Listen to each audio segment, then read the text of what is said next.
میرے حضور نے 3 چیزیں قسم کر کے کہی، اگر کوئی شخص کسی کو معاف کر دیتا ہے تو اس کی عزت کم نہیں ہوگی، میں محمد اللہ کی قسم اٹھاتا ہوں۔ دوسری بات میرے حضور نے فرمائی کہ جو شخص مانگنے لگ جاتا ہے، سوال کا دروازہ کھول لیتا ہے، اللہ اس کے لیے محتاجی کا دروازہ کھول دیتا ہے، اس کی کبھی کمی پوری نہیں ہوتی۔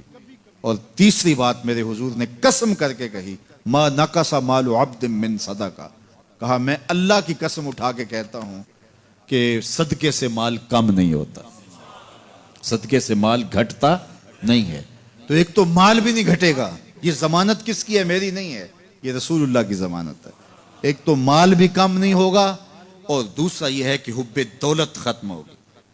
حب دولت تلف می سازت زکات، یہ ماہ سیام آ رہا ہے تو زکات سے حب دولت کو کم کیجئے، بلکہ صدقات دیجئے، نفلی صدقات کیجئے، غرباء کی مدد کیجئے، مساکین کی مدد کیجئے، اپنے غریب محتاج رشتہ داروں پہ غور کیجئے، ان کی مدد کیجئے، اپنی ہمسائیگی میں دیکھیے، پردے سے مدد کیجئے، ان کی عزت نفس بھی مجروح نہ ہو۔ یہ جو نمائش لگا کے 10 اخباروں میں چھپوا کے لوگوں کی مدد کرتے ہیں، اس سے گریز کیجئے۔ کبھی سوچیں کہ اگر آج کسی کی بیٹی لائن میں کھڑی ہے تو کل اگر یہ مرحلہ میری بیٹی کے لیے آ جائے تو پھر میرا مزاج کیا ہوگا؟ تو عزت نفس کا خیال رکھیے، لوگوں کی غربت کا تماشا نہ اڑائیے، اور لوگوں کی جو ہے وہ محتاجی کو اپنی تسکین کا ذریعہ نہ بنائیے۔ یہ تو اللہ نے تمہیں دیا اور انہیں نہیں دیا، اور وہ آزمائش کی گھڑی میں کھڑے ہیں، تم ان کے ساتھ کھڑے ہو جاؤ۔ تو لوگوں کی مدد کیجئے، دکھیوں کے کام آئیے، مساجد تعمیر کیجئے، مدارس دینیا کے ساتھ وابستہ رہیے، اور لوگوں کی فلاح کے لیے، بہتری کے لیے کام کیجئے۔ اللہ نے آپ کو دیا ہے، یہ مال یہاں رہ جانا ہے۔ میرے حضور نے فرمایا، ابن آدم کہتا ہے میرا مال، اس کا مال وہ ہے جو اس نے کھایا یا پہنا اور پرانا کر دیا یا آگے بھیج دیا، باقی اس کا نہیں ہے، وہ وارثوں کا ہے۔ مرتے ہی ورثہ بن جائے گا، مرتے ہی ترکہ بن جائے گا۔ کفن بھی میلا نہیں ہونے دیں گے کہ بعض اولادیں تو بانٹ لیتی ہیں۔ اللہ اکبر، وہ گھر جو ان کے لیے بنایا تھا، ایک رات بھی تجھے اس گھر میں رکھنے کے لیے تیار نہیں ہوں گے۔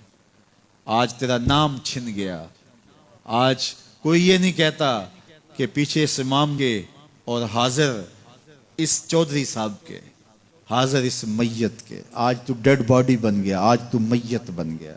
آج خان صاحب، ملک صاحب، چودھری صاحب، پیر صاحب، مفتی صاحب، تیرے سارے ٹائٹل چھین لیے گئے۔ آج تیرا لباس بھی پھاڑ کے اتارا ہے، آج تیرے انگوٹھے باندھ دیے گئے ہیں، ناک میں روئی ٹھونس دی گئی ہے۔ آج تو غسال کے رحم و کرم پہ ہیں، وہ تجھے ادھر الٹ دے یا ادھر پلٹ دے، اب تیرے پاس کوئی اختیار ہی باقی نہیں رہا۔ میاں صاحب بولے، جاندی واری ڈرونا بنیوں تے ہاتھ نہ لاندے ڈرتے۔ آج اولاد بھی دور ہے، پوتے اور پوتیاں بھی ڈرتی ہیں۔ جاندی واری ڈرونا بنیوں تے ہاتھ نہ لاندے ڈر دے، جنہ لئی تو پاپ کمائے اج کتھے نہیں تیرے کر دے۔ آج سارے چلے گئے، تو آج اپنے ہاتھ سے اپنی زندگی کو سنوارنے کے عمل کی طرف بڑھیں اور راہ خدا میں خرچ کریں، دکھیوں، مجبوروں اور لاچاروں کے کام آئیں۔ اللہ آپ کی مدد کرے گا اور حب دنیا کم ہوگی۔